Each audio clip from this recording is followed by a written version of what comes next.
శ్రీ గురుభ్యో నమః. హరి ఓం. అందరికీ నమస్కారం. భగవద్గీత 3వ అధ్యాయము కర్మయోగము. ఓ కేశవ, నీవు చెప్పిన దానిని బట్టి కర్మ కంటే జ్ఞానమే మంచిది అనేది నీ మతం అని తెలుసుకున్నాను. అలాగైతే నన్ను ఈ భయంకరమైన హింసతో కూడిన సర్వనాశన హేతువైన ఈ యుద్ధం చేయమని నన్ను ఎందుకు పురుకొల్పుతున్నావు అని అడిగాడు అర్జునుడు. ఇప్పటిదాకా పరమాత్మ జ్ఞానయోగం గురించి చెప్పాడు, అదే మంచిది అని అభిప్రాయపడ్డాడు. కర్మ కంటే జ్ఞానం గొప్పది అన్న కృష్ణుడు నన్ను యుద్ధం చేయమని ఎందుకు నియోగిస్తున్నాడు అని అర్జునుడి సందేహం. అర్జునుడు ఇలాంటి ప్రశ్న వేస్తాడు అని అనుకోలేదు కృష్ణుడు. ఇప్పటిదాకా కృష్ణుడు అర్జునుడికి ఆత్మతత్వము, జ్ఞానబోధ గురించి చెబుతూ అక్కడక్కడ కర్మయోగం గురించి కూడా చెప్పాడు. అంటే అటు ఇటు జ్ఞానం మధ్యలో కర్మ గురించి చెప్పాడు. అర్జునుడికి కాస్త అర్థమై ఉంటుంది అని అనుకుని కొంచెం ఊపిరి తీసుకుందాము అని అనుకునే లోపలే అర్జునుడు బాణం లాంటి ప్రశ్నను సంధించాడు. కృష్ణుడు ఇంత విశదంగా వివరంగా చెప్పినా అర్జునుడికి ఇటువంటి సందేహం తలెత్తింది. అంటే అర్జునుడు సరిగా వినలేదు, ఒకవేళ విన్నా దానిని సరిగా అర్థం చేసుకోలేదు అని అనుకోవచ్చు. లేకపోతే కృష్ణుడు చెప్పిన కర్మ సంబంధమైన విషయాలు అర్జునుడికి ఇష్టం లేకపోవచ్చు. ఎందుకంటే అర్జునుడు ఎప్పుడెప్పుడు యుద్ధం చేయడం మానేద్దామా అని ఆలోచిస్తున్నాడు. అటువంటప్పుడు యుద్ధం చెయ్యి అన్న కృష్ణుడి మాటలు అర్జునుడి చెవికి ఎక్కలేదు. అందుకని జ్ఞానయోగమును, కర్మను ఒకదానితో ఒకటి పోలుస్తున్నాడు. 2 వస్తువులను పోల్చాలంటే ఆ 2 వస్తువులు సమాన ధర్మములు కలిగి ఉండాలి. ఇక్కడ జ్ఞానం వేరు, కర్మ వేరు. కర్మ వల్ల జ్ఞానం కలుగుతుంది. కర్మలను ఆచరించడం జ్ఞానం సంపాదించడానికి తొలిమెట్టు. ఇది సరిగా అర్థం చేసుకోలేదు అర్జునుడు. జనార్దన అంటే సమస్త జనులు తమ కోరికలు తీరడానికి ఎవరిని ఆశ్రయిస్తారో, యాచిస్తారో, ప్రార్థిస్తారో అతనే జనార్దనుడు. 2వ అధ్యాయంలో కృష్ణుడు జ్ఞానం గురించి అద్భుతంగా చెప్పాడు. స్థితప్రజ్ఞుడి గురించి కూడా చెప్పాడు. అటువంటి వాడు తుదకు బ్రహ్మ నిర్మాణం పొందుతాడు అని కూడా అన్నాడు. అంతేకాదు, జ్ఞానం కలిగి ఉండడమే అన్ని దుఃఖములకు అంతము అని, జ్ఞానం ఉంటే దుఃఖము ఉండదు అని, జ్ఞానమే అన్ని దుఃఖములకు పరిష్కారము అని అన్నాడు. మధ్యలో ఒకసారి కర్మను గురించి, కర్మ నిష్టను గురించి చెప్పాడు. అంటే ఈ కర్మయోగము మధ్యలో ఇరుక్కుపోయింది. ఇప్పుడు జ్ఞానం గొప్పదా, కర్మ గొప్పదా అనే సందేహం కలిగింది అర్జునుడికి.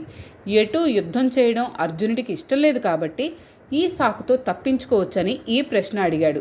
కృష్ణ, నువ్వు నన్ను ఇలా కన్ఫ్యూజ్ చేస్తున్నావు. ఒక పక్క జ్ఞానం అన్నిటికన్నా గొప్పది అని చెప్పి మరలా ఈ పాపపు కర్మ అయిన యుద్ధం చేయమని నన్ను ఎందుకు పురికొల్పుతున్నావు? ఇదేం బాగాలేదు అని అన్నాడు. నిజానికి కృష్ణుడు చాలా స్పష్టంగా చెప్పాడు. కానీ అర్జునుడి మనసులో యుద్ధం వలన అనేక అనర్థాలు కలుగుతాయి కాబట్టి యుద్ధం మానేయాలని ఉంది. అందుకే తనకు అనుకూలమైన జ్ఞానయోగం మాత్రమే తీసుకున్నాడు. అందుకనే ఈ ప్రశ్న వేశాడు. కృష్ణుడు చెప్పింది ఏంటంటే జ్ఞానయోగం పొందడానికి కర్మయోగం ఒక సాధనము అని చెప్పాడు. కానీ ఒకదానితో ఒకటి పోల్చలేదు. ఇక్కడ అర్జునుడు జ్ఞానయోగము, కర్మయోగము ఒకదానితో ఒకటి పోల్చుకుంటున్నాడు. అది అర్జునుడు చేస్తున్న పొరపాటు. ఒక వస్తువు మరొక వస్తువును కంపేర్ చేయాలంటే 2 వస్తువులకు కొన్ని సమాన లక్షణాలు ఉండాలి. ఇక్కడ జ్ఞానం వేరు, కర్మ వేరు. ఎలా పోలుస్తాడు? అది అర్జునుడికి అర్థం కాలేదు. కృష్ణుడు చెప్పింది ఏంటంటే, బాబు, ముందు నువ్వు నిష్కామ కర్మ చేయడం అలవాటు చేసుకో. దానితో మనస్సు, ఇంద్రియములు నీ అధీనంలో ఉంటాయి. చిత్తశుద్ధి వస్తుంది. తర్వాత జ్ఞానం కలుగుతుంది. అప్పుడు నువ్వు స్థితప్రజ్ఞుడివి అవుతావు అని చెప్పాడు. ఇది అర్థం కాక అర్జునుడు ఈ సందేహాన్ని లేవదీశాడు. ఈ లక్షణం మనలో చాలామందికి ఉంది. అర్జునుడు రెండింటినీ ఒకదానితో ఒకటి పోలుస్తున్నాడు. ఉదాహరణకు, చెయ్యి కడుక్కుని భోజనం చెయ్యి అన్నామనుకోండి. చెయ్యి కడుక్కోవడం, భోజనం చేయడం ఒకటి కాదు. రెండింటినీ ఒకదానితో ఒకటి పోల్చకూడదు. చెయ్యి కడుక్కుంటే చేతులు శుభ్రపడతాయి, అప్పుడు భోజనం చేయడానికి అనుకూలంగా ఉంటాయి. అలాగే కర్మ వలన మనసు నిర్మలమవుతుంది, అప్పుడు జ్ఞానం సంపాదించడానికి అర్హత వస్తుంది. ఇది కృష్ణుడు చెప్పింది. ఇది సరిగా అర్థం చేసుకోలేని అర్జునుడు ఈ సందేహాన్ని లేవనెత్తాడు. సాధారణంగా మనము మన మనసుకు ఏది నచ్చుతుందో దాన్నే వింటాం. దానిని మనకు అన్వయించుకుంటాం. ఇతరములు మంచివి అయినా వాటి గురించి పట్టించుకోం. అందుకే వినేటప్పుడు జాగ్రత్తగా శ్రద్ధగా వినాలి, అన్నింటినీ సమబుద్ధితో స్వీకరించాలి అని అంటారు. మనకు అనుకూలమైన మాటలు విని దానికి మన అరకొర జ్ఞానమును జోడించి దానిని మనకు అన్వయించుకుంటే అది దుష్పరిణామాలకు దారితీస్తుంది. కృష్ణ, నీ మాటలు అన్నీ చాలా తికమకగా ఉన్నాయి. నీ మాటలతో నా బుద్ధి ఒక విధమైన భ్రమకు లోనవుతూ ఉంది. కాబట్టి ఏదో ఒక మార్గం చెప్పు.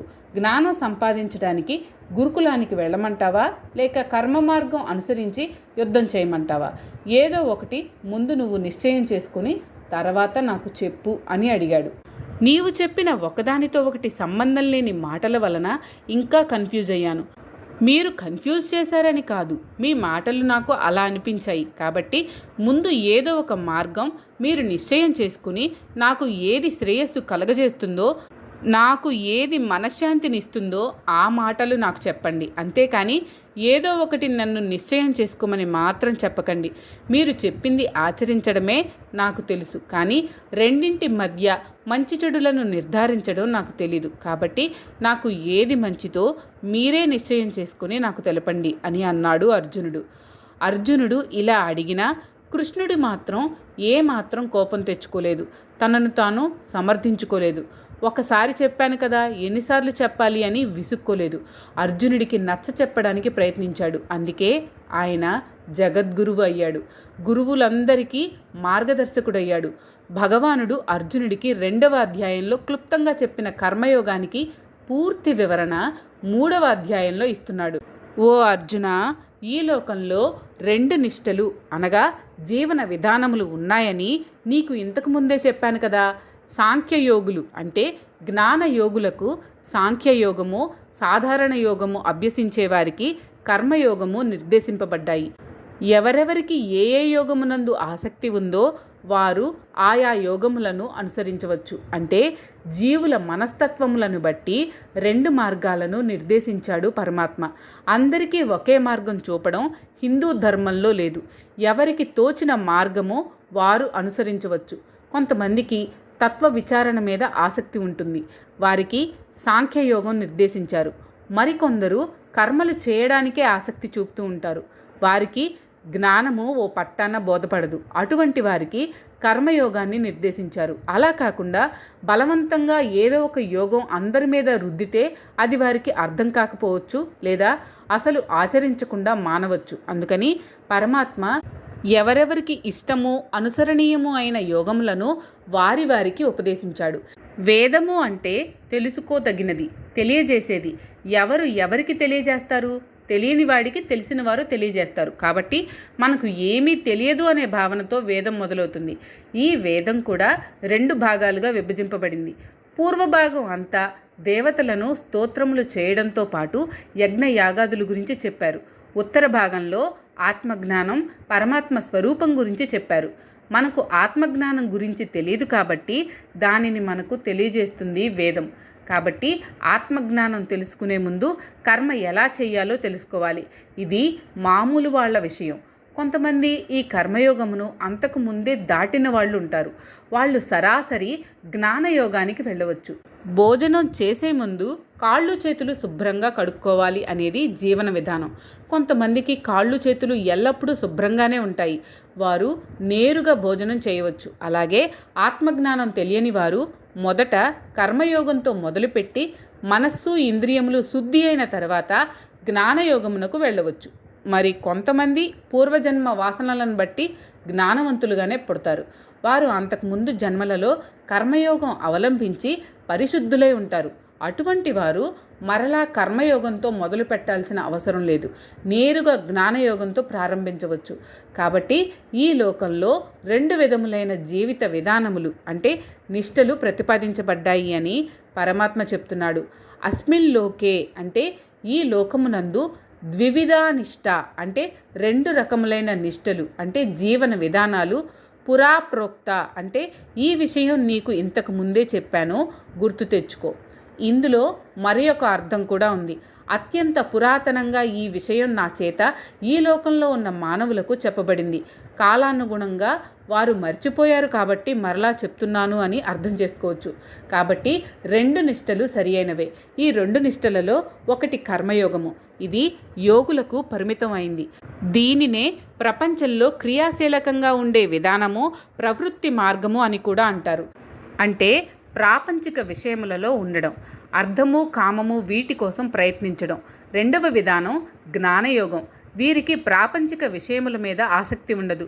ఎల్లప్పుడూ మనస్సును ఆత్మతో అనుసంధానం చేసి ఆత్మజ్ఞానం కొరకు ప్రయత్నిస్తూ ఉంటారు. ఇది సాంఖ్యయోగులకు పరిమితమైంది. దీనిని నివృత్తి మార్గము అంటారు. ఎందుకంటే వీరు ఇదివరకే ప్రవృత్తి మార్గాన్ని దాటారు. అటువంటి వారికి ప్రాపంచిక విషయములలో, విషయ వాంఛలలో ఎటువంటి ఆసక్తి ఉండదు. నిర్లిప్తంగా ఉంటారు. దేని గురించి పట్టించుకోరు. ఆత్మ గురించి ఆలోచిస్తుంటారు. ఈ రెండింటిని దృష్టిలో పెట్టుకుని జీవన విధానములను 2 విధములుగా విభజించవచ్చు. మొదటిది గృహస్థుగా ఉండి నిష్కామ కర్మలు చేస్తూ కర్మ ఫలముల మీద ఎటువంటి ఆసక్తి లేకుండా మనస్సును శుద్ధి చేసుకుని తరువాత వానప్రస్థమునకు వెళ్ళి చివరకు సన్యాసం స్వీకరించి ముక్తిని పొందడం.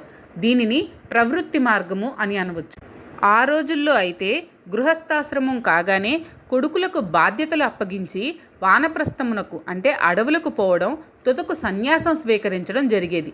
దానిని ఈ రోజులకు అన్వయించుకుంటే ఉద్యోగస్తులు కానీ, వ్యాపారవేత్తలు కానీ, రాజకీయ నాయకులు కానీ 60 ఏళ్ళు నిండగానే తమ తమ వృత్తుల నుండి రిటైర్ అయ్యి ప్రాపంచిక విషయముల మీద ఆసక్తిని, అర్ధకామములను వదిలిపెట్టాలి. మనకు ఈ విషయాన్ని గుర్తు చేయడానికే షష్ఠిపూర్తి మహోత్సవాన్ని ఏర్పాటు చేశారు. దైవ ధ్యానం, పూజలు, వ్రతాలు చేయాలి. ప్రాపంచిక విషయాలలో ఆసక్తి వదిలిపెట్టాలి. నివృత్తి మార్గాన్ని అవలంబించాలి. మోక్షానికి బాటలు వేసుకోవాలి. కానీ ఈ రోజుల్లో ఆ పని ఎవ్వరూ చేయడం లేదు. కొడుకులు, కూతుళ్ళు, మనుమళ్ళు, మనమరాళ్ళు వాళ్ళ కోసం కూడా సంపాదించడం, వారికి సేవలు చేయడం, వారందరూ బయటకు షికార్లకు పోగానే ఇంటికి కాపలాగా ఉండడం, వారు ఏమి చేసినా ఏమి అనలేక మనసులోనే కుమిలిపోవడం, తన మాట ఎవరూ వినడం లేదని లేక పెద్దగా అరిచి బీపీ పెంచుకోవడం, వీటితోనే సరిపోతుంది. రిటైర్మెంట్ తర్వాత కూడా ఉద్యోగాలు చేసి సంపాదించే వాళ్ళని మనం చూస్తూనే ఉంటాం. ఇంకా వానప్రస్థం సన్యాసం ఎక్కడా? జీవితంలో ప్రశాంతత ఎక్కడా? కాబట్టి 60 తర్వాత గృహస్థుగానే ఉండి నివృత్తి మార్గం అవలంబించాలి. అన్నింటినీ వదిలేయాలి. అంటే అడవులకు పోకుండా, కాషాయాలు కట్టకుండా నివృత్తి మార్గం అవలంబించడం అన్నమాట. అంటే ప్రాపంచిక విషయాలలో తిరుగుతూ కూడా అంటీ ముట్టనట్లు ఉండడం. తామరాకు మీద నీటి బొట్టు మాదిరి ప్రపంచంలో వ్యవహరించడం. ఇక రెండవ మార్గం నివృత్తి మార్గం. బ్రహ్మచర్యం తర్వాత గృహస్థ ఆశ్రమంలోనికి, వానప్రస్థంలోకి పోకుండా నేరుగా సన్యసించడం. ఇటువంటి వారు గత జన్మలలోనే ప్రవృత్తి మార్గంలో ఉండి తమ ఆత్మలను పరిశుద్ధం చేసుకున్నవారు. అటువంటి వారికి తిరిగి గృహస్థాశ్రమంలో పని లేదు. ఈ విధంగా నివృత్తి మార్గంలో ఉన్న సన్యాసి ప్రాపంచిక విషయములలో ఉండకూడదు. పట్టణములలోనికి రాకూడదు. దేవాలయములలోనే ఉండాలి. ఇవి సన్యాసి మార్గములు. ఇదే విషయాన్ని కృష్ణుడు మానవులు ఆచరించాల్సిన 2 నిష్టలుగా చెప్పాడు. ఒకటి జ్ఞానయోగము సాంఖ్యయోగులకు, అంటే జ్ఞానముతో అనుసంధానింపబడ్డవారు. ఎవరైతే జ్ఞానము కావాలని కోరుకుంటారో, ఎవరు జ్ఞానమునందు రతులై ఉంటారో, ఎవరైతే సన్యాసం పుచ్చుకుంటారో వారికి సాంఖ్యం చెప్పబడింది. దానిని నివృత్తి మార్గము అని ముందు చెప్పుకున్నాం. 2 కర్మయోగము యోగులకు చెప్పబడింది. యోగులు అంటే కర్మ చేయదగిన వారు, కర్మలతో అనుసంధానింపబడ్డవారు. వీరింకా జ్ఞాన సాధనకు అర్హత సంపాదించలేదు. ముందు కర్మలు చేసి తర్వాత జ్ఞానులు కావాలి. వీరికి ధనం మీద, కోరికల మీద ఆసక్తి పూర్తిగా పోదు. మనసు అటువైపు లాగుతూ ఉంటుంది. వారికి కర్మయోగం చెప్పబడింది. నిష్కామంగా కర్మలు చేయడం, శాస్త్ర శ్రవణం, ఇంద్రియ నిగ్రహం, మనోనిగ్రహం, ఇలా పైకి ఎదగాలి. దీని తర్వాత కర్మయోగం ఆవశ్యకత గురించి చెప్తున్నాడు పరమాత్మ. పురుషుడు కర్మలు చేయకుండా అతనికి నైష్కర్మ్య సిద్ధి, ఆత్మజ్ఞానం లభించదు. అతనికి జ్ఞానం కూడా కలగదు. కేవలం కర్మ సన్యాసం వలన ఆత్మజ్ఞానము, మోక్ష సిద్ధి కలుగదు. కాబట్టి కర్మలు చేయడం ప్రతి మానవునికి ఆవశ్యకం. ప్రతివాడు తనకు విధింపబడిన కర్మలు చేయాలి. లేకపోతే అతనికి చిత్తశుద్ధి కలగదు. కర్మలను వదిలిపెట్టి కేవలం జ్ఞాన మార్గమును అవలంబించినా ప్రయోజనం లేదు. కర్మలు చేయకపోవడం వలన జ్ఞానసిద్ధి కలగదు, మోక్షం లభించదు. నిష్కామ కర్మలు చేస్తూ మనస్సును పరిశుద్ధం చేసుకోవాలి.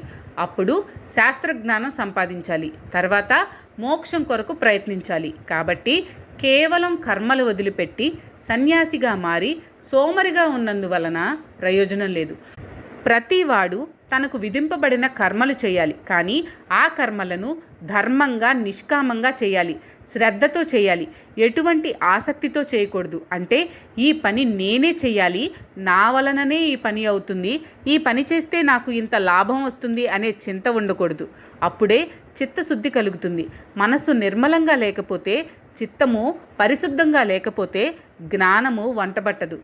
జ్ఞానం లేకపోతే మోక్షం లభించదు. కాబట్టి ప్రతి మానవుడు మొదట కర్మయోగంతోనే మొదలుపెట్టాలి. కర్మలు వదిలిపెట్టి సోమరులుగా ఉన్నందువలన ప్రయోజనం లేదు. అటువంటి వారు ఇటు ప్రపంచానికి అంటే సమాజానికి పనికిరారు, అటు మోక్షమునకు పనికిరారు.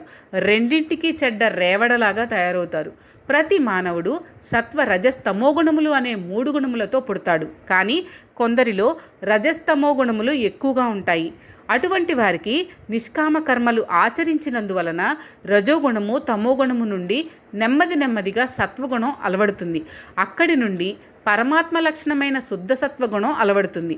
అదే మోక్షమునకు మార్గం. కాబట్టి ప్రతి మానవునికి కర్మాచరణ చాలా ముఖ్యమైంది. కర్మలు చేశావా విడిచిపెట్టావా అన్నది ముఖ్యం కాదు, నీ మనస్సు పరిశుద్ధం అయిందా లేదా అన్నది ముఖ్యం. అప్పుడు జ్ఞానం సంపాదించడానికి అర్హత లభిస్తుంది. కాబట్టి ప్రతి మానవుడు తనకు విధించబడిన విద్యుక్త ధర్మమును చిత్తశుద్ధితో ఆచరించాలి అని భగవానుడు బోధించాడు. అనారంభాత్ అంటే ఏ కర్మను ఆరంభించకుండా ఉంటే అని అర్థం. అంటే ఏ పని చేయకుండా సోమరిగా ఉంటే అని భావం. అంటే చేయాల్సిన పని చేయకుండా, చిత్తశుద్ధితో చేయకుండా, శాస్త్రములలో చెప్పబడిన వాక్యములను అడ్డుపెట్టుకుని అంతా భగవంతుడే చూసుకుంటాడు, నేనేం చెయ్యక్కర్లేదు అంటూ వేదాంతాన్ని అడ్డుపెట్టుకుని పని దొంగ అవుతాడో వాడికి ఈ లోకంలో సుఖం ఉండదు, పరలోకంలో మోక్షము రాదు. అతడు నైష్కర్మ్య స్థితి అంటే స్థితప్రజ్ఞుడి స్థితి పొందలేడు. కాబట్టి కేవలం కాషాయ గుడ్డలు కట్టి సన్యాసం స్వీకరించినంత మాత్రాన ప్రయోజనం లేదు, జ్ఞానం రాదు, మోక్షం లభించదు అని పరమాత్మ అర్జునుడికి ఉపదేశించాడు. కర్మలను చేయకుండా వదిలిపెట్టినంత మాత్రాన, కేవలం శాస్త్రములు చదివినంత మాత్రాన ఎవ్వరికీ సిద్ధి లభించదు. కర్మలను వదిలిపెట్టడం మంచిది కాదు. చేయవలసిన కర్మలు అంటే కర్తవ్య కర్మలను చేస్తూ ఆత్మతత్వమును తెలుసుకోవాలి. కానీ అన్నింటినీ వదిలిపెట్టి ముక్కు మూసుకుని కూర్చుంటే, కర్మలను వదిలి పారిపోతే కుదరదు.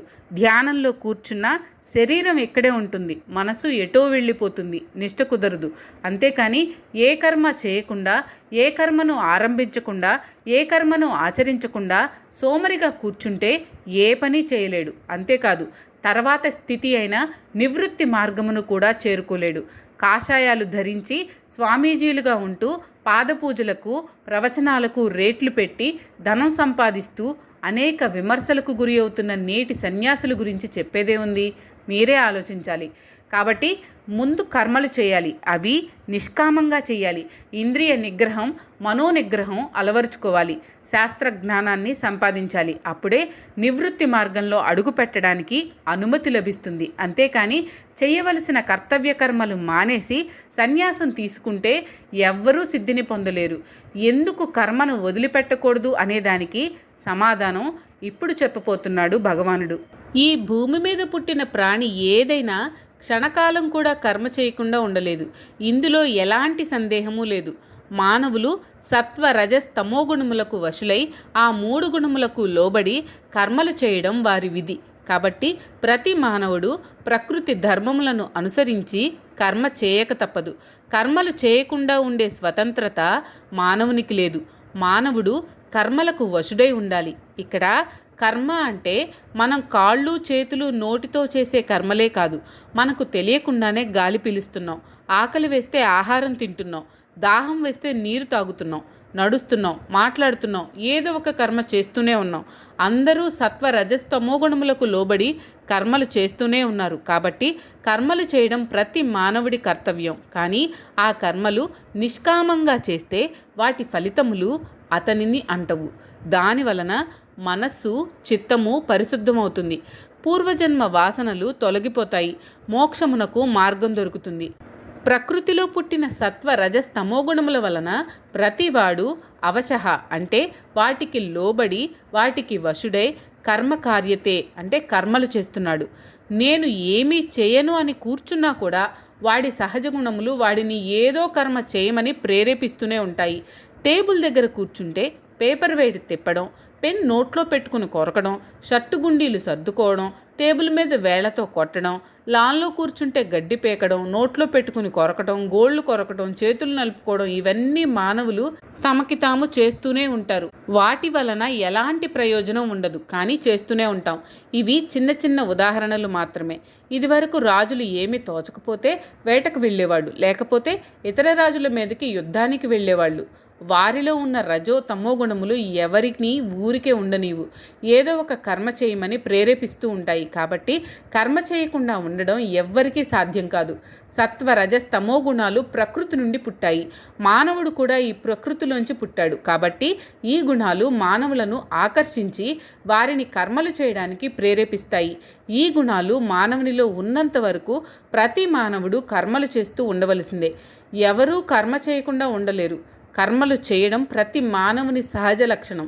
మానవునికి ఇష్టం ఉన్నా లేకపోయినా మానవుడు ఏదో ఒక కర్మ చేస్తూనే ఉండాలి. కానీ ఏ కర్మ చేయకుండా ఉండడం అసాధ్యం.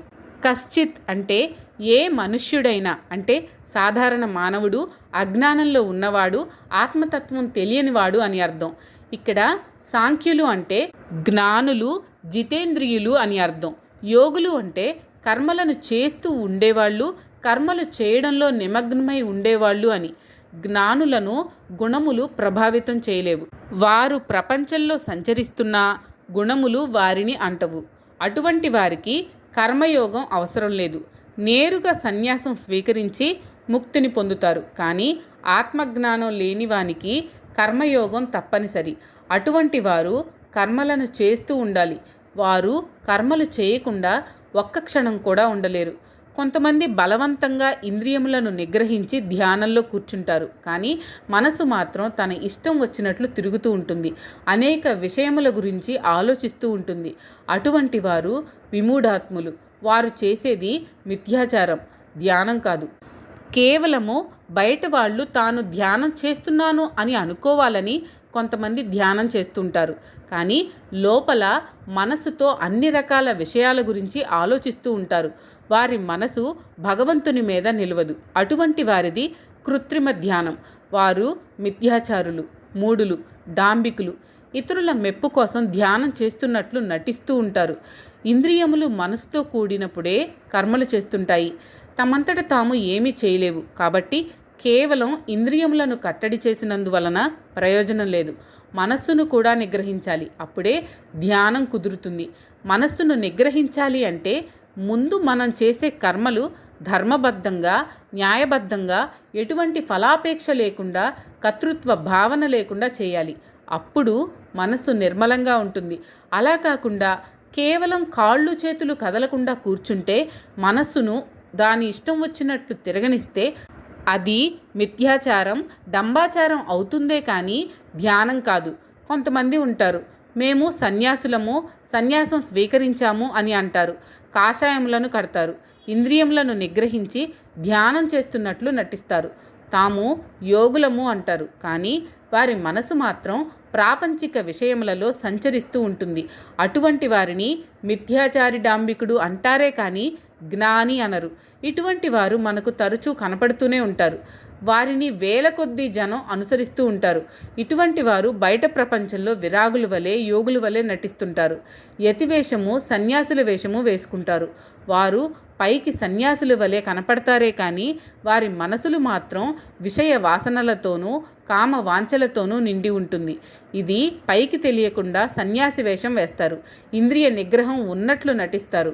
ఇటువంటి వారు తమను తాము మోసం చేసుకోవడమే కాకుండా ప్రజలను కూడా మోసగిస్తారు. దీని వలన ఎన్నో మానసిక వ్యాధులు వస్తాయని మనస్తత్వ శాస్త్రం తెలిసిన వారు చెప్తారు. కానీ వీరి కపట వ్యాపారం ఎప్పుడో ఒకప్పుడు బయటపడక తప్పదు. ఇటువంటి వారికి ఎన్నటికీ కూడా ఆత్మతత్వము బోధపడదు. వారికి ముక్తి ఎన్నటికీ రాదు. కాబట్టి భగవానుడు బాహ్య ఇంద్రియములను నిగ్రహించడమే కాదు, మనస్సు నిర్మలంగా ఉండడం, మనస్సును నిగ్రహించడం కూడా ప్రధానము అని చెప్పాడు.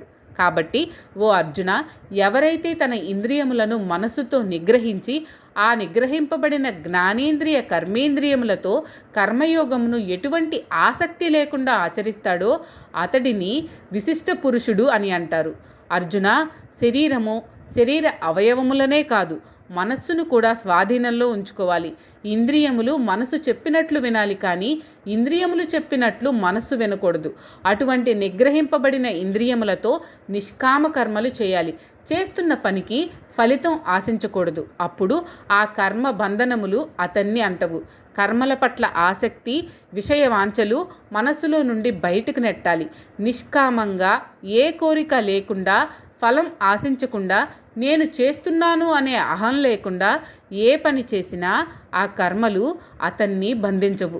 అటువంటి కర్మలు చేసేవాడు విశిష్యతే అంటే శ్రేష్టమైన వాడు అని పిలువబడతాడు. నేను జ్ఞానిని, నేను ధ్యానం చేస్తున్నాను అంటూ కాషాయాలు కట్టుకుని కళ్ళు మూసుకుని కూర్చుని మనస్సులో విషయవాంఛల గురించి ఆలోచించేవారి కంటే తనకు విధింపబడిన కర్మలను తనచే నిగ్రహింపబడిన ఇంద్రియములతో నిష్కామంగా, ఫలాపేక్ష లేకుండా, అహంకారం లేకుండా చేసేవాడు ఎంతో ఉత్తముడు. ఒకడు అజ్ఞాని, వాడికి ఏమీ తెలియదు, శాస్త్రజ్ఞానం లేదు. వాడు ఈ ప్రపంచంలో తిరుగుతూ ఉంటాడు, కర్మలు చేస్తూ ఉంటాడు. కానీ వాడి మనసు వాడి అధీనంలో ఉంటుంది. బుద్ధి చెప్పిన మాట వింటుంది. చేసే కర్మల ఫలితం ఆశించకుండా కర్మలు చేస్తాడు. అటువంటి వాడు అన్ని శాస్త్రములు చదువుకున్నప్పటికీ మనస్సుని అదుపులో ఉంచుకోలేని సన్యాసి కన్నా గొప్పవాడు. ఎందుకంటే మన అవయవములు అంటే ఇంద్రియములు జడ పదార్థములు. అవి మనసు ఎలా చెప్తే అలా చేస్తాయి. మనస్సు యొక్క ఆజ్ఞలను పాటించటమే వాటి పని. మనస్సు, బుద్ధి అలా కాదు. వాటికి ఆలోచించే శక్తి ఉంది. మంచి చెడు విచక్షణ ఉంది. ఇంద్రియముల చేత మంచి పనులు చేయించే బాధ్యత మనసుది. అదే పెడదారి పడితే మానవుడు ఎన్ని శాస్త్రములు చదువుకున్నా పతితుడవుతాడు. దానికి మనసు చేయవలసిన పని ఇంద్రియములను అదుపులో పెట్టడం, నిష్కామంగా కర్మ చేయడం, ఫలితాన్ని ఆశించకుండా కర్మ చేయడం. నేను ఈ పని చేస్తున్నాను అనే భావన లేకుండా, అంటే కర్తృత్వ భావన లేకుండా కర్మ చేయాలి. కానీ ఇప్పటి సన్యాసులు మాత్రం అంతా తమ మీదనే నడుస్తూ ఉందని ఫీల్ అవుతూ ఉంటారు. అన్నిటికీ తామే కర్త, కర్మ, క్రియగా వ్యవహరిస్తూ ఉంటారు. వీరు పేరుకే సన్యాసులు కానీ విశిష్ట వ్యక్తులు కారు. వీరంతా దంబాచారులు, కపటులు. అసలు కర్మయోగి ఎవరు అంటే మనసుతో ఇంద్రియములను అదుపులో ఉంచుకుని ఆ అదుపులో ఉన్న ఇంద్రియములతో కర్మలు చేసేవాడు. కర్మ ఫలమును ఆశించనివాడు. ఎల్లప్పుడూ తన మనసును భగవంతుని యందే లగ్నం చేసేవాడు. అటువంటి వాడు సంసారి అయినా సన్యాసి అయినా ఒకటే. ఈ ప్రపంచంలో తిరుగుతూ కర్మలు చేస్తున్న తామరాకు మీది నీటి బొట్టు మాదిరి సంచరిస్తూ ఉంటాడు. అతడే శ్రేష్ఠుడు. అర్జున, నీవు శాస్త్రములో చెప్పబడిన కర్మలను, నీవు చేయతగ్గ కర్మలను నిర్వర్తించు. కర్మలు చేయకుండా ఊరికే సోమరిగా ఉండడం కన్నా కర్మలు చేయడమే ఉత్తమం. కనీసం నీ శరీర నిర్వహణ కోసమన్నా నీవు కర్మలు చేయక తప్పదు. వేదాంత పరంగా చెప్పాలంటే కర్మ అంటే కేవలం చేతులు కాళ్ళు కదుపుతూ చేసే యాంత్రికమైన పని కర్మ కాదు. సక్రమంగా చేసే పని కర్మ అంటారు. సక్రమము అంటే సత్వగుణ ప్రధానం. ఏ కర్మ అయితే భౌతికమైన ఫలితంతో పాటు ఆధ్యాత్మికంగా మనకు లాభాన్ని చేకూరుస్తుందో, ఏ కర్మ వ్యక్తిగత శ్రేయస్సే కాకుండా సమాజ శ్రేయస్సు కూడా కలిగిస్తుందో, ఏ కర్మలో ధర్మముతో కూడిన అర్థము, కామము ఎక్కువగా ఉంటాయో అదే సత్వగుణ ప్రధానమైన సాత్విక కర్మ. ఈ సాత్విక కర్మను సాత్వికమైన బుద్ధితో ఆచరించడమే యోగం. అంటే ఏ పని చేసినా నేను చేస్తున్నాను అని కాకుండా పరమాత్మ కొరకు ఈ పని చేస్తున్నాను అనే భావనతో చేయడం. చేసే ప్రతి పని దేవుని పూజ అనుకుంటూ చేయడం. ఆ కర్మ యొక్క ఫలితాన్ని పరమాత్మకు అర్పించడం. దానినే కర్మయోగము అంటారు. అప్పుడు మనస్సు ప్రశాంతంగా ఉంటుంది. ఏ బంధనములు అంటవు. సాధారణంగా పూజలు, వ్రతాలు, సత్కర్మలు చేసిన తర్వాత నేను నా శరీరంతో కానీ, మాటలతో కానీ, మనస్సుతో కానీ, బుద్ధితో కానీ, ప్రకృతి స్వభావంగా కానీ ఏ కర్మ చేసినా ఆ కర్మలన్నీ నారాయణుడికి సమర్పిస్తున్నాను అని అనుకుంటాం. దీన్నే శ్లోకం రూపంలో సంధ్యావందనంలో కూడా ఆకరణ చదువుకుంటాం, కానీ అర్థం తెలియదు. ఆ శ్లోకం యొక్క అర్థమే భగవద్గీతలో భగవానుడు చెప్తున్నాడు. అప్పుడు మనం చేసిన కర్మకు ఎటువంటి ఫలితం వచ్చినా దానిని భగవంతుని ప్రసాదంగా స్వీకరిస్తాం. సుఖము, దుఃఖము సమానంగా అనుభవిస్తాం. ఎందుకంటే అది భగవంతుని ప్రసాదం కాబట్టి.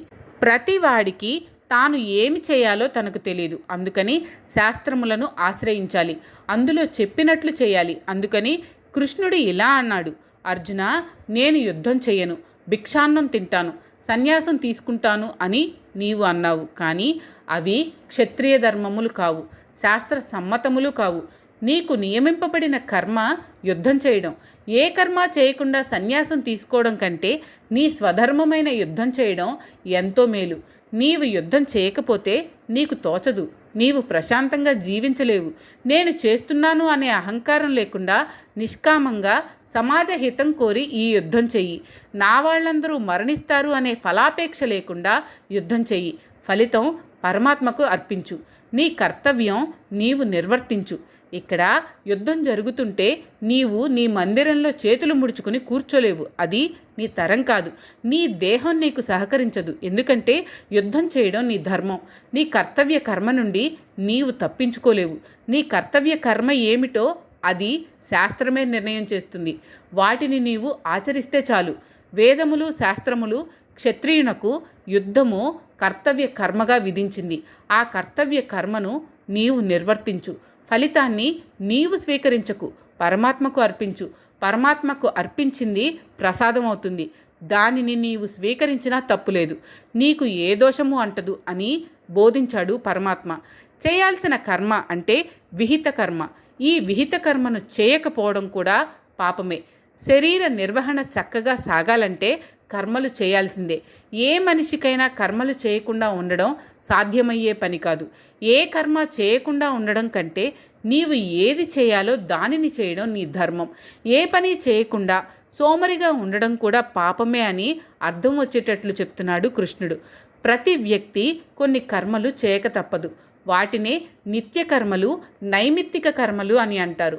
నిత్యకర్మలు అంటే కాలకృత్యాలు తీర్చుకోవడం, స్నానం చేయడం, సంధ్యావందనం చేయడం, వ్యాయామం చేయడం, దేవతారాధన చేయడం, మనకు అప్పగించిన ఉద్యోగం చేయడం, తీరిక వేళల్లో శాస్త్రపఠనం, సత్సంగము, వేళకు భోజనం చేయడం, వేళకు నిద్రపోవడం, వీటినే నిత్యకర్మలు అంటారు. ఇంకా నైమిత్తిక కర్మలు అంటే ఏదో ఒక నిమిత్తం అంటే కారణంతో చేసేవి. పండుగలు జరుపుకోవడం, శివరాత్రి, కార్తీక మాసం, మాఘస్నానాలు, సత్యనారాయణ స్వామి వ్రతాలు, గణపతి పూజలు, నవరాత్రి పూజలు, పితృకార్యములు ఇలాంటివి. ఇవి అన్నీ ప్రతి వ్యక్తి చేయవలసినవి.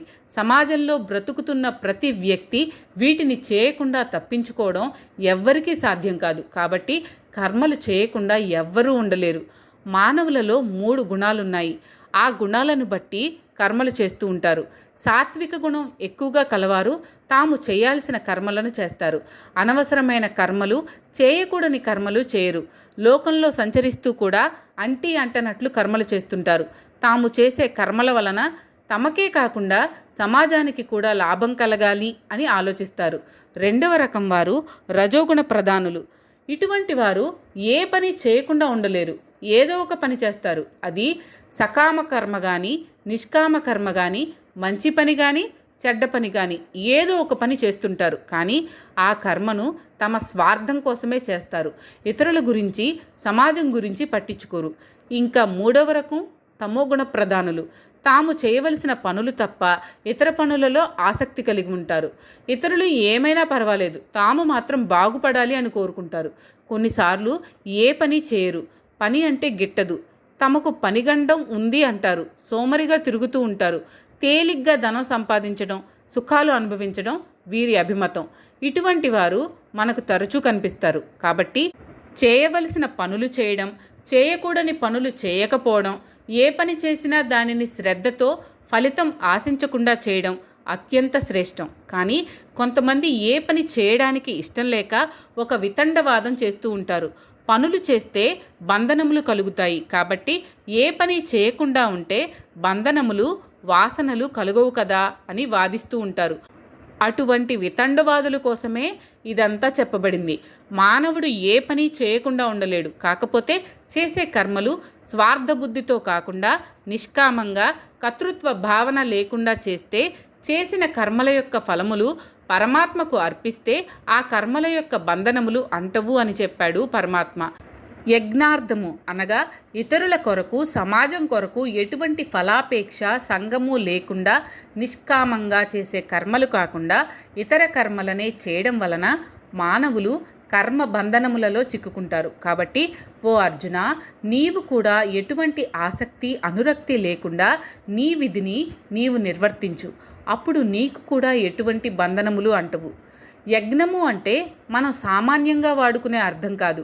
మనం యజ్ఞము అంటే అగ్నిహోత్రము, దాని చుట్టూ ఋత్విక్కులు కూర్చుని అందులో సమిధలు వేయడం, వేదమంత్రములు వల్లించడం, ఆహుతులు సమర్పించడం, దానిని ఒక క్రియగా చేయడం అనుకుంటాం. కానీ ఇక్కడ యజ్ఞము అంటే ఏ కర్మ అయినా లోకహితం కొరకు స్వార్థమును వదిలిపెట్టి శ్రద్ధతో, భక్తితో, నిష్కామంగా ఒక భగవతారాధనగా చేస్తే దానిని కూడా యజ్ఞము అంటారు. అగ్నిహోత్రం చుట్టూ ఋత్విక్కులు కూర్చుని అందులో సమిధలు వేసి వేదమంత్రాలు వల్లించి ఆహుతులు సమర్పించే యజ్ఞం చాలా ఖరీదైనది. కానీ ఈ యజ్ఞముకు ఎటువంటి ఖర్చు లేదు, ఎవరైనా చేయవచ్చు. ఏ కర్మ చేసినా దానికి లభించే ఫలం బంధనములు కలుగజేస్తుంది అని అందరూ అనుకుంటారు. ఎందుకంటే సాధారణంగా మానవులు పూజ చేసినా, వ్రతం చేసినా ఏదో ఒక ఫలితం కోరుకుంటూనే చేస్తారు, కానీ ఊరికే చేయరు. ఆ కర్మల వలన పుణ్యం వస్తుంది, కానీ ఆ పుణ్యఫలములను అనుభవించడానికి మరొక జన్మ తప్పదు. అందుకని అసలు పూజలు, వ్రతాలు చేయకుండా ఉంటే సరి అని కొందరు అనుకుంటూ ఉంటారు. అది తప్పు అని చెప్పాడు పరమాత్మ. సకామంగా ఫలములను కోరి చేస్తేనే ఆ కర్మ బంధనములను కలుగచేస్తుంది. నిష్కామంగా, పరహితం, సమాజహితం కోరి చేసే కర్మ ఏ పని చేసినా అది పరమాత్మకు చేసే పూజ అనే భావనతో చేసే కర్మ ఎటువంటి బంధనములను కలుగజేయదు. క్లుప్తంగా చెప్పాలంటే ఆసక్తితో ఫలము కోరి చేసే కర్మ బంధనములను కలగజేస్తే, నిరాసక్తంగా ఏ ఫలము కోరకుండా వచ్చిన ఫలములు పరమాత్మకు అర్పిస్తే ఆ కర్మ అతనికి ఎటువంటి బంధనములను కలిగించదు. కర్మయోగంలో ఈ యుక్తిని పాటిస్తే ఏ కర్మ చేసినా ఎటువంటి బంధనములు కలగవు. అప్పుడు ఏ కర్మ చేసినా అది భగవంతుని ఆరాధన అవుతుందే తప్ప బంధనము కాదు. అటువంటి కర్మలు మనస్సును నిర్మలం చేసి మోక్షానికి మార్గాన్ని చూపుతాయి. ఇంకా వివరంగా చెప్పుకోవాలంటే మనం ఏ పని చేసినా అది చదువు కానీ, ఉద్యోగం కానీ, వ్యాపారం కానీ, రాజకీయం కానీ ఏది చేసినా ఒక యజ్ఞంలాగా చేయాలి. యజ్ఞము అంటే శ్రద్ధతో చేసే కర్మ, భగవంతుని పరంగా చేసే కర్మ. దీనిని యజ్ఞము అంటారు. కాబట్టి ఏ పని చేసినా శ్రద్ధతో, భగవంతుని పరంగా ఫలితాన్ని ఆశించకుండా, ఆ పని నేను చేస్తున్నాను అని ఆసక్తి లేకుండా సమాజహితం కోరి చేస్తే ఆ కర్మ యజ్ఞముతో సమానం. దాని వలన ఎటువంటి బంధనములు కలగవు. అలా కాకుండా ఈ పని చేస్తే ఈ ఫలితం వస్తుంది, ఇది నేనే చేస్తున్నాను, ఈ పని నేను తప్ప వేరే ఎవరూ చేయలేరు, ఈ పనికి కర్త, కర్మ, క్రియ అంతా నేను అనే అహంకారంతో చేస్తే ఆ పని తప్పకుండా బంధనాలను కలుగజేస్తుంది. ఆ పని చేసిన మానవుడు బంధనములలో చిక్కుకుంటాడు. కాబట్టి అర్జున, నీ కర్తవ్య కర్మను ఎటువంటి ఫలాపేక్ష లేకుండా కర్తవ్య నిష్టతో ఫలితం భగవంతునికి అర్పించి చేస్తే ఆ కర్మ ఎటువంటి బంధనములను కలుగచేయదు అని హామీ ఇచ్చాడు భగవానుడు. ఇక్కడ ఆసక్తి, సంగమము అంటే ఈ పని నేను చేస్తున్నాను, ఈ ఫలితం నాది అనే భావన. యజ్ఞము అంటే శ్రద్ధతో చేసే ఏ పని అయినా యజ్ఞమే. ఏ పని చేసినా త్యాగ బుద్ధితో చేయాలి, కానీ స్వార్థ బుద్ధితో చేయకూడదు. స్వార్థ బుద్ధితో చేస్తే బంధనములు తప్పువు. కాబట్టి మానవుడు ఏ పని చేయకుండా ఉండడం కన్నా అన్ని పనులు నిస్వార్థంగా, కర్తవ్యత బుద్ధి లేకుండా, నిష్కామంగా భగవంతుని పరంగా చేస్తే అతనికి ఏ బంధనాలు కలుగవు. ఇందులో మరొక సూక్ష్మం కూడా ఉంది. చూడడానికి ఒకటే కర్మలాగా కనిపించినా ఆ కర్మ సంగరహితంగా, ఫలాపేక్ష లేకుండా, భగవంతుని పరంగా ఉపకార బుద్ధితో సమాజ శ్రేయస్సు గురించి చేస్తే బంధనములను కలిగించదు. అదే కర్మ స్వార్థం కోసం ఫలితాన్ని ఆశిస్తూ ఆసక్తితో చేస్తే అది బంధనాలను కలుగజేస్తుంది. కాబట్టి మానవులు తాము చేయబోయే కర్మల యొక్క స్వభావమును తెలుసుకుని కర్మలు చేయాలి. కేవలం భగవంతుని కొరకు, ఎటువంటి ఫలాపేక్ష లేకుండా సమాజ హితము కొరకు ఉద్దేశింపబడిన కర్మలే శ్రేష్టములు. ఆ కర్మలు ఎంత చిన్నవైనా పెద్దవైనా ఏ ఫలితం ఆశించకుండా వాటిని భగవదారాధనగా చేస్తే అదే ఒక మహాయజ్ఞంగా మారిపోతుంది. చేసిన వారికి శ్రేయస్సును కలుగజేస్తుంది. అదే స్వార్థబుద్ధితో చేసే కర్మలు బంధనకారకములు. అందుకే మనం ఏ పని చేసినా దానిని పరమాత్మకు అర్పించాలి. ఆ పనికి ఏ ఫలితం వచ్చినా దానిని పరమాత్మ యొక్క ప్రసాదంగా స్వీకరించాలి. ఇలా చేస్తే ఏ చిక్కు ఉండదు, మనస్సు ప్రశాంతంగా ఉంటుంది. అందుకే కృష్ణుడు అర్జునునితో ఎటువంటి ఫలాపేక్ష లేకుండా నేను చేస్తున్నాను అనే భావనను విడిచిపెట్టి అది తన విద్యుక్త ధర్మము అని యుద్ధం చేయమన్నాడు, కానీ హింస చేయమనలేదు. కల్పాది యందు బ్రహ్మదేవుడు యజ్ఞసహితముగా ప్రజలను సృష్టించి, మీరు ఈ యజ్ఞముల ద్వారా వృద్ధి చెందుడు. ఈ యజ్ఞములు మీకు కామధేనువు వలె కోరిన కోరికలనెల్లా తీర్చును అని చెప్పాడు. ఈ సృష్టి ఆరంభంలో బ్రహ్మగారు ప్రజలను సృష్టించాడు. వెంటనే వారు చేయవలసిన కర్మలను సృష్టించాడు. వాటినే యజ్ఞములు అన్నారు. ఈ యజ్ఞముల ద్వారా అంటే కర్మల ద్వారా వృద్ధి చెందండి అని ప్రజలను ఆదేశించాడు. ఈ యజ్ఞములు మీకు సకలమైన కోరికలు తీరుస్తాయి. ఈ యజ్ఞములు కామధేనువు లాంటివి అని చెప్పాడు. దీనికి సాధారణంగా అర్థం చెప్పుకోవాలంటే, ఏ వ్యక్తి అయినా పుట్టగానే వాడు చేయాల్సిన కర్మ కూడా పుడుతుంది. అది మంచి కర్మ కావచ్చు, చెడు కర్మ కావచ్చు. ఆ వ్యక్తి తనలో ఉన్న గుణములను బట్టి ఆ కర్మలు చేస్తాడు. ఆ కర్మలు అతనికి కామధేనువు వలె తగిన ఫలితములను, అది మంచి కానీ చెడు కానీ ఇస్తాయి. చేసే కర్మలను ఒక దేవతారాధన మాదిరి ఫలితం ఆశించకుండా చేస్తే ఆనందం, శాంతి కలుగుతుంది. అలా కాకుండా తమ ఇష్టం వచ్చినట్లు చేస్తే సుఖము, దుఃఖము, బంధనములు కలుగుతాయి. మానవులు సృష్టించబడినప్పుడు వారి వెంట వారు చేయవలసిన కర్మలు కూడా సృష్టించబడ్డాయి. కర్మలు చేస్తే ఫలములు వస్తాయి. ఆ కర్మఫలములు బంధనాలను కలిగిస్తాయి. ఆ కర్మ బంధనములలో చిక్కుకోకుండా ఉండే సాధనములు కూడా వేదములలో, శాస్త్రములలో వివరించబడ్డాయి. ఆ సాధనములే యజ్ఞములు. ఆ రోజుల్లో యజ్ఞములను వేదములలో చెప్పబడిన కర్మకాండలను అనుసరించి చేసేవారు. కానీ ఈ రోజుల్లో యజ్ఞము అంటే సాటి ప్రజలకు ఉపయోగపడే స్వార్థరహితమైన కర్మ అని అర్థం చెప్పుకోవచ్చు. ఆ కర్మ కూడా భగవంతుని పరంగా చేయాలి, పరోపకారం కొరకు చేయాలి, నిష్కామంగా చేయాలి, నేను చేస్తున్నాను అనే కర్తృత్వ భావన లేకుండా చేయాలి. ఇటువంటి కర్మలు కామధేనువుల వంటివి. కామధేనువు అంటే కోరిన కోరికలు తీర్చేది. అంటే ఇటువంటి కర్మలు మంచి ఫలితములను ఇస్తాయి. ఇటువంటి పనులు చేయడం వల్ల ఆత్మ సంతృప్తి కలుగుతుంది, అనేక దుఃఖముల నుండి విముక్తి కలుగుతుంది, మానవునిలో నైతిక విలువలు పెరుగుతాయి, ఆధ్యాత్మికత పెరుగుతుంది, ముఖ్యంగా మనస్సుకు శాంతి కలుగుతుంది. ఈ రోజుల్లో ఎంత ఆస్తి, అంతస్తు, హోదా, పదవి ఉన్నా ప్రతి వాడికి మనశ్శాంతి కరువవుతూ ఉంది. అనేక అక్రమాలు చేసి అవస్థలు పడి సంపాదించిన ధనం అంతా మనశ్శాంతి కోసం ఖర్చు పెడుతున్నారు. ధర్మపరంగా నిష్కామ కర్మలు ఫలాపేక్ష లేకుండా, కర్తృత్వ భావన లేకుండా చేస్తే మనశ్శాంతి దానంతట అదే లభిస్తుంది. మనశ్శాంతి కోసం ఎక్కడెక్కడో బ్రతికిన బాబాల చుట్టూ తిరగనవసరం లేదు. ఇక్కడ కర్మలు, యజ్ఞములు అంటే ఇదివరకు అధ్యాయములలో చెప్పబడిన నిష్కామ కర్మ, నిస్వార్థ కర్మ, కర్తృత్వ భావన లేని కర్మ అని అర్థం చేసుకోవాలి. మీకు కనుక ఈ వీడియో నచ్చినట్లయితే లైక్ చేయండి. అలాగే మీ ఫ్యామిలీ అండ్ ఫ్రెండ్స్కి షేర్ చేయండి. ఛానల్లో కొత్త నోటిఫికేషన్స్ కోసం సబ్స్క్రైబ్ చేయండి. అలాగే పక్కనే ఉన్న బెల్ ఐకాన్ని ట్యాప్ చేయండి.